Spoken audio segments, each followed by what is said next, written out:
Ayan mga paps, pinaiikot niya para matutunan niya. Sige. Ayan. Tingnan mo yung dito yung ano. Yung timing, kailangan mga pap yung marking na ginawa ng company magtatapat dun sa marking. Sige, ikot. Sige. Yan, may nilagay kasi ang company na marking.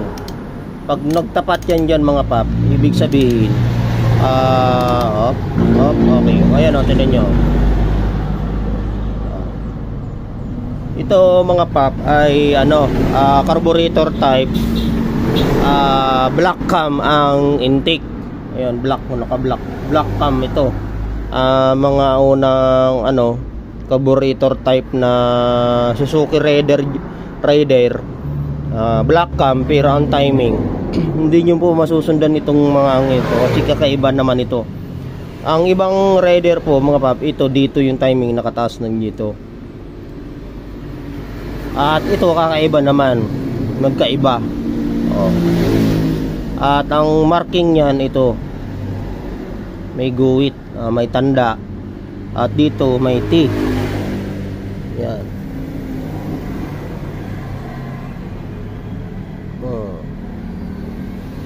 Yan, makikita mo dyan ang T. Yan, nandito yung T nakasulat. Ayan o. Ibig sabihin po na ngayon yung makikita nyo yung guhit. May guhit tapos may T. Ibig sabihin naka-timing na yung magneto parts po yan sa magneto. At naka-timing na yung cam, no? Ang cam na ito, ang tawag dyan cam intake, cam exhaust, no? Ayan, ang tawag dito double overhead cam kasi dalawa yung cam, ang tawag dyan. Kaya ang ginagawa namin, tinuturo TDC. Pag sinabing TDC, ang tawag naman po dyan top dead center. Ito na po yun, naka top dead center. Ibig sabihin naka-type dead, may alog yan, no? Kaya ako tinuturo to kasi para matutunan ng iba, upload natin sa YouTube ang pagta-timing, no? Yung mga ibang diskarte pa dyan mga pap. Nakalakta. Okay. May mga ibang diskarte pa dyan ng pagta-timing, no? Pag pinaikot mo to, siyempre ang unang gagalaw dyan itong sa exhaust cam. Exhaust cam unang gagalaw dyan. Unang tutukod, pangalawang tutukod dyan yung intake cam. Kaya malalaman mo naman mga paps kung paano ang tamang timing, ayan, tulad yan, magkaharap, iba yan.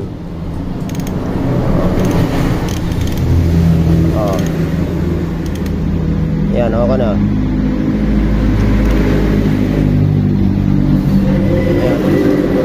Yan mga pap, ang issue nito mga pap, talagang malambot, no?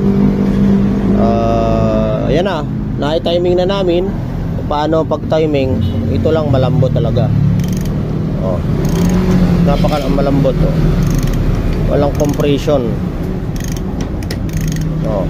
Napakalambot. May problema to. Ano yan, boss? Ayan mga papa, naituro na natin kung paano ang pag-timing nito.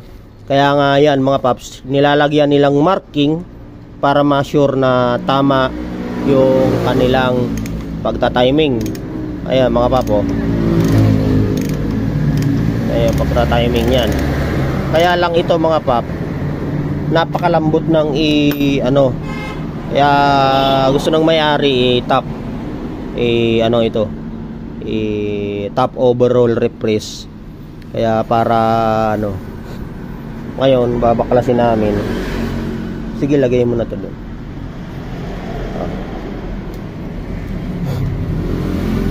Kaya mga pap, kaya kung may mga problema ang nyo Raider, PM lang sa FB page Mechanic Doctor. Kaya kung nais nyo magpagawa na tulad nitong Raider, ito ay parang lost compress na siya, na hindi na siya matigas, lalo na iikot ito Mahina talaga siyang mahina. Yan. Ganyan lang muna mga paps. Ganyan po ang ginagawa namin pag gusto namin i-top overhaul. Yan. Itong carb, tanggalin mo yung carb. Yan mga pap, pag ganyan, tatanggalin mo ng carb. Kuha kang 10mm. Ayun o. Mahaba. Ayan. Ayan ang timing. Kakaiba ang timing nito. Ito po ay black cam, no? Ganyan po ang mga black cam na motorcycle, no? Kaya kailangan yan mga pap, tinatanggal muna yung carb kasi nga, ayun, tatap overhaul po yan. Yan.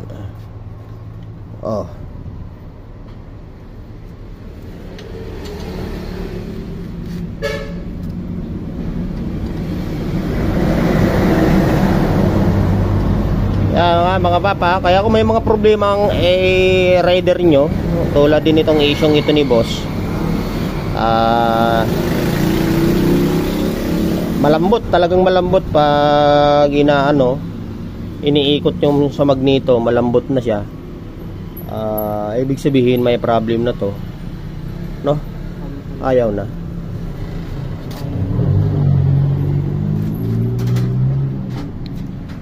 Okay. Ayan mga paps, Raider 150 ang aming ginagawa. Ito na lang. Putris, patanggal natin yung putris. Ito. Gamit ka ng impact. Dusi ata to. 12mm. Ayan.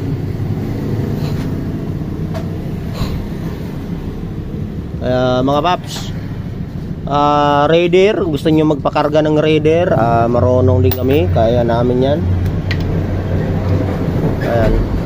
Ayan ganyan po ang pagta-timing.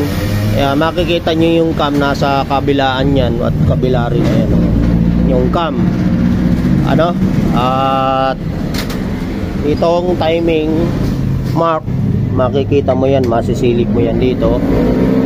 Timing mark na T na may guhit, at dito may marking din yan, yung mga marking na yan. Tatandaan nyo mga pap, basta pag black cam, intake, at yung hindi black cam, cam shop po yan, cam shop, no?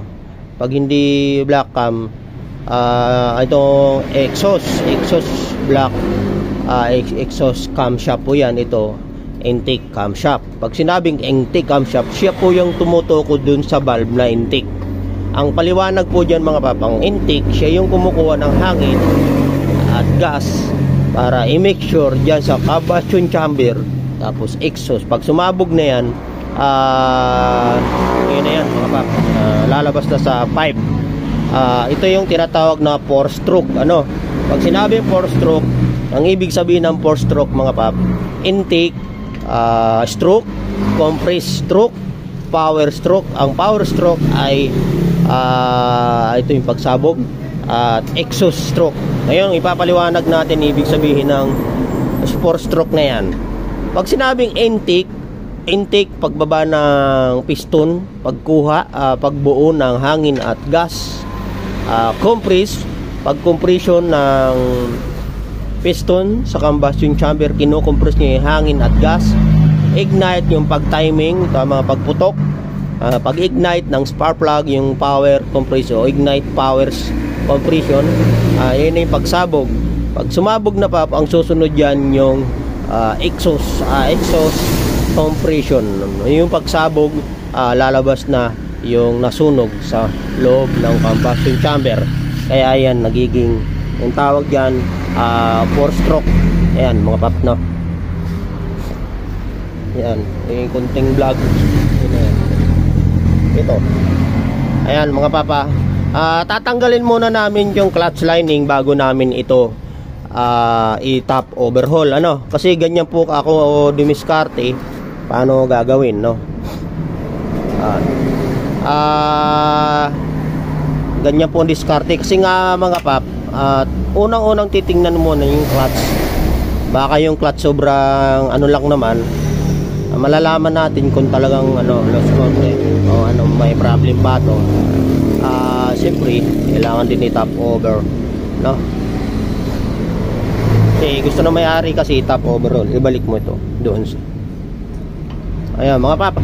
Kaya kung may mga problema ang raider ninyo na ganito ang problema, dalhin lang dito kay mechanic doctor. Open tayo araw-araw. Kayang-kaya natin gawin yung mga motor ninyo. Okay. Kunin mo yung lagaring bakal na maliit dyan. Ayan na. Ayan mga papa. Kaya kung gusto nyong magpagawa, PM lang kay mechanic doctor. Araw-araw tayo open.